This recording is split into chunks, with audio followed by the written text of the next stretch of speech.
Pesachim Daf Samach Tes. Today's amazing email comes from Avi Freilich. He says his very good friend Michael Cohen just got up from Shiva for his very chashav and famous father, Michael Cohen. And he says 20 years ago, Michael told him a story, and as he's writing this email, he's crying writing this story. He says his father, Reb Yankel, didn't grow up religious, and his parents wanted to give him a frum education, so they sent him to Telz. At midwinter break, Reb Yankel comes home and tells his parents he's never going back to Telz. Until one evening, he passed by his parents' room, and he heard his father literally crying and saying, "I wish Yankel would go back to yeshiva." And on the spot, he resolved to go back to yeshiva, and in fact, he never came back, and he became the famous Reb Yankel Cohen, the Mashgiach of Telz for many, many years, and friends of the Gdolim, etc. So his neshama should have an aliyah, and Michael should have an achama. The Gemara goes back to the Mishnah, explaining the back and forth between Reb Eliezer and his Talmud Reb Akiva.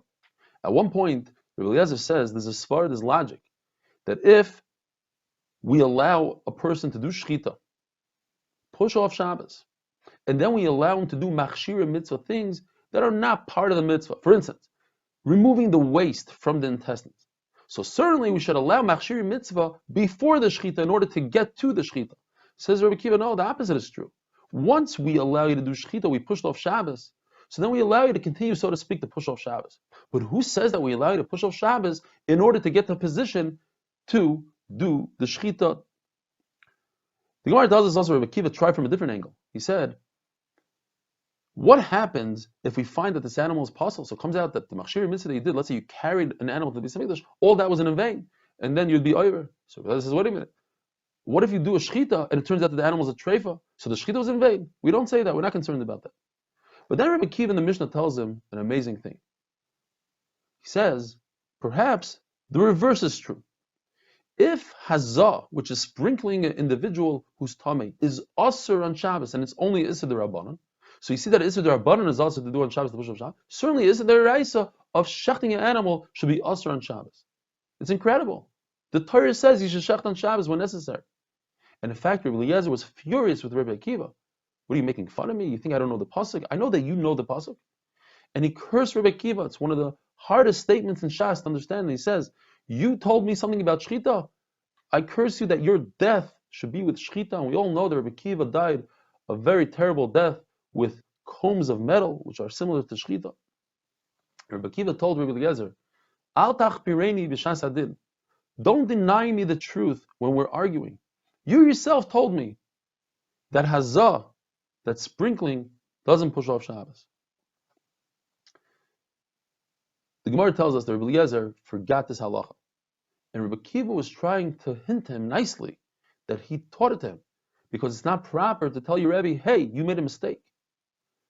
And obviously, Rabbi Eliezer was insulted from that, and it didn't work out well for Rabbi Akiva. But it's not the pshat that Rabbi Eliezer was teaching him that only the hazah for truma doesn't push off Shabbos, and Rabbi Akiva asked him from that, and Rabbi Eliezer thought he was talking about Pesach. In fact, the Brisa says mefurish that he taught him about Pesach. According to Rabbah, why is it that you cannot do hazah on Shabbos?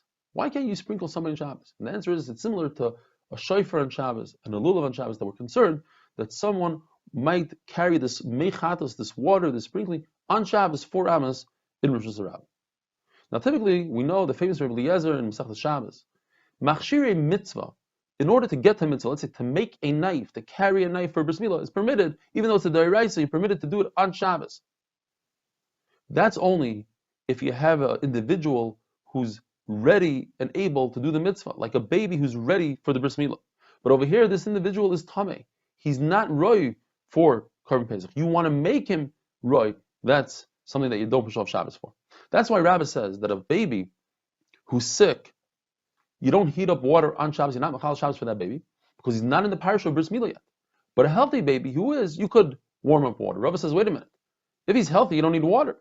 And if you're sick, you can't do water. So either or, you cannot heat up water on Shabbos. You have to bring water that was heated up before Shabbos. The Gemara asks a question.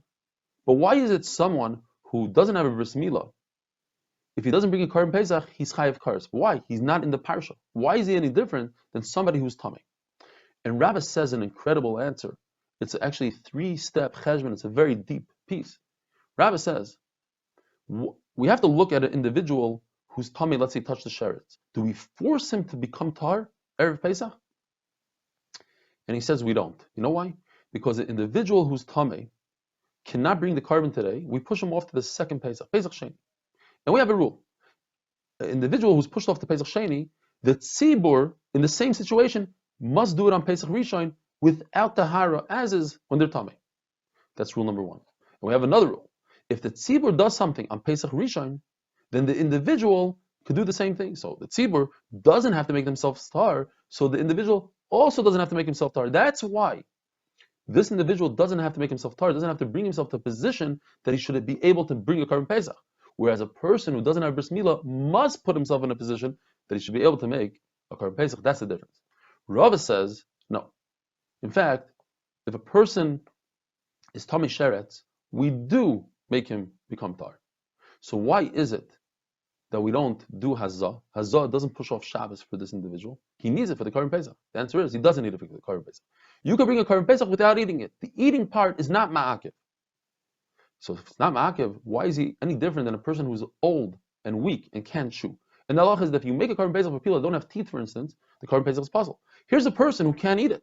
He physically can't eat it because he's tamei. The answer is no. He physically could eat it. It's just a technical reason that he can't eat it. So he's in the parsha. There's a tikkun that's necessary here. So it is good. Rav paskins like Rebbe Kiva that any melacha that you could do before Shabbos, you get ready before Shabbos, you must do it before Shabbos. And if you don't do it before Shabbos, it doesn't push off Shabbos. So if you could bring a knife for the bris milah, you must do so before Shabbos. You can't bring it on Shabbos. If you fabricate a knife before Shabbos, you must do it before Shabbos. The milah itself and the shechita itself, in both cases, Rav paskins by Pesach, it pushes off Shabbos, but anything that you can do before Shabbos, not. And Milah also pushes off Shabbos, but not. Why does Rav have to say it twice? Once by Pesach, once by Milah? Because Pesach is a kares, and Milah, if you don't do it that day, you don't get kares. You get kares eventually, but not if you push it off by one day. And on the other hand, Milah has 13 brisos. Pesach doesn't. The Mishnah tells us that the carbon chagiga that you must bring every yantif, and in this yantif we have two chagigas. One is chagigas tesvav, and one is chagigas yudalet. Chagiga yudalet is when, only in a situation, says the Mishnah, when it's a weekday and a person is starved and you don't have enough carbon Pesach. And there's a chiyuv to eat the carbon Pesach when a person is almost full, 99% full. You eat that little piece of carbon Pesach all the way at the end. If you don't have enough food, you have to bring a chagiga yudalet. But it has to be in those conditions. Chagiga comes from small animals like goats and sheep, from the larger animals like cows and bulls. It could be a zachar and it could be in a keva, and you eat it for 2 days and one night. Have a wonderful day.